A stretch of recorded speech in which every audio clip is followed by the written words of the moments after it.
আসসালামু আলাইকুম এভরিওয়ান, আশা করি সকলে ভালো আছেন। সো আজকে আমরা দেখব n টার্ম অফ নাম্বারের যোগফল, তাও আবার সি প্রোগ্রামিং ল্যাঙ্গুয়েজ ব্যবহার করে।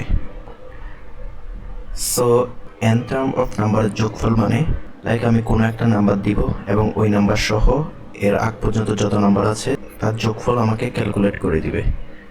সো আজকে আমি তিনটি মাধ্যমে আপনাদেরকে এই কোডটা দেখাবো।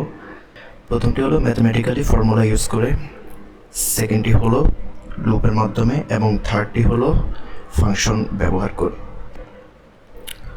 সো প্রথমত ফর্মুলার কোডটাতে আমরা চলে যাই।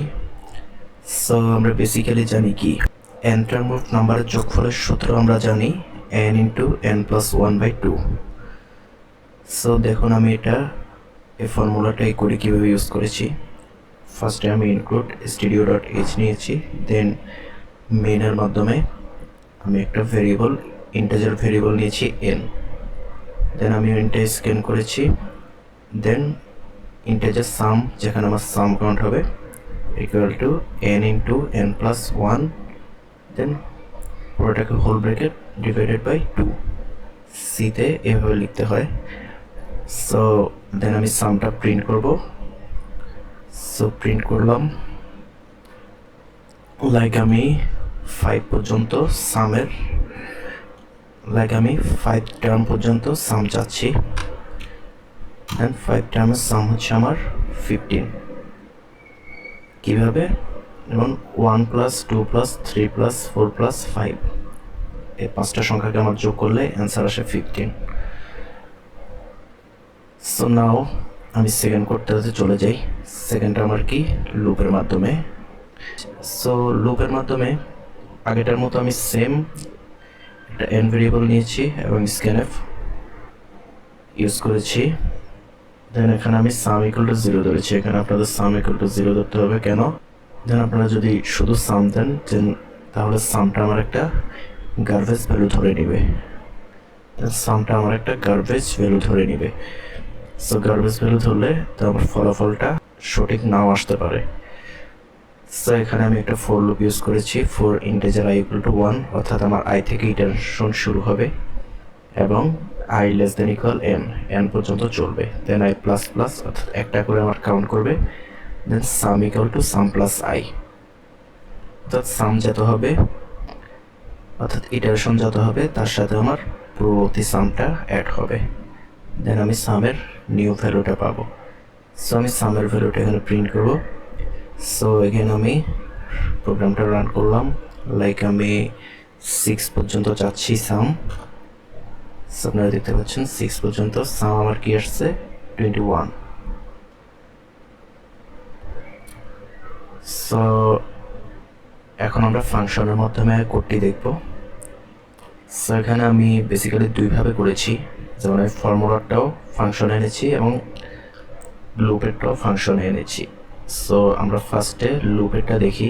ফর্মুলাটা এখন আপনাদের তাকানোরই দরকার নেই, ফার্স্টে লুপেরটা দেখি। সো ফার্স্টে আমি একটা ফাংশন ক্রিয়েট করলাম, integer summation up to n, then এর মধ্যে ইন্টিজার n পাস করব, then sum equal to 0। Same for লুপের কোডটি ডাইরেক্ট এখানে বসিয়ে দেবেন, i equal to 1, i less than n, i plus plus sum equal to sum plus i, then return sum return করবে। So ফাংশনটিতে sum return করবে। So এখানে দেখুন আমি মেনে কি করেছি, মেনে আগের মতো ইন্টিজার n, দেন স্ক্যানএফ nটাকে স্ক্যান করলাম, then integer sum equal to summation up to n, এই যে মেথডটা আমি এখানে বসাই দিলাম।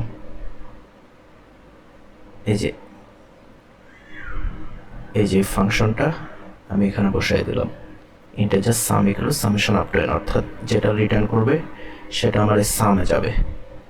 সো এখানে আমি সামটা এবার প্রিন্ট করব। সো প্রোগ্রামটা রান করে দেখি, লাইক আমি 10 পর্যন্ত নাম্বারের যোগফল চাচ্ছি। সো 10 পর্যন্ত যোগফলের নাম্বার, সো 10 পর্যন্ত যোগফলের অ্যান্সার কত 55। সো এখন আমরা এই লাইনটাকে কমেন্ট আউট করে দিই। এখন আমি সেকেন্ড যে ফাংশনটা আছে ওটা দেখাচ্ছি। Second integer summation up two সেকেন্ডে আমি আরেকটা ফর্মুলা ক্রিয়েট সেকেন্ডে আমি আরেকটা ফাংশন ক্রিয়েট করেছি যার নাম হচ্ছে summation up two N formula. এখানে আমি ইন্টিজার এন পাস করব। এটা সেম আমরা যে এখানে যে কোডটি করেছি ওই সূত্রটা জাস্ট ফর্মুলাটা আমরা এখানে বসিয়ে দিয়েছি। সো এখানে summation up two N N pass করবে, দেন এটা আমার রিটার্ন কি দিবে, সূত্রটা। সেই সূত্রের মাধ্যমে আমার অ্যান্সারটা রিটার্ন দিবে। সো এন টার্ম অফ নাম্বারের যোগফলের সূত্র কি, n into n plus one divided by two. এই সূত্রের মাধ্যমে ক্যালকুলেশনটা ও আমাকে রিটার্ন দিবে। সো সেমভাবে সাম equal to summation up two formula n। So run করি প্রোগ্রামটা। লাইক আমি আবার 5 পর্যন্ত যাচ্ছি, দেন এটা আমাকে কি রিটার্ন দিয়েছে, 15। সো এভাবে আরও অনেক মাধ্যমে আমরা সাম ক্যালকুলেট করতে পারি। সো আজকের ভিডিও এতটুকুই। সো আমাদের ভিডিও ভালো লাগলে লাইক এবং সাবস্ক্রাইব করে আমাদের পাশে থাকবেন। সো ধন্যবাদ, ভালো থাকবেন সবাই, আসসালামু আলাইকুম।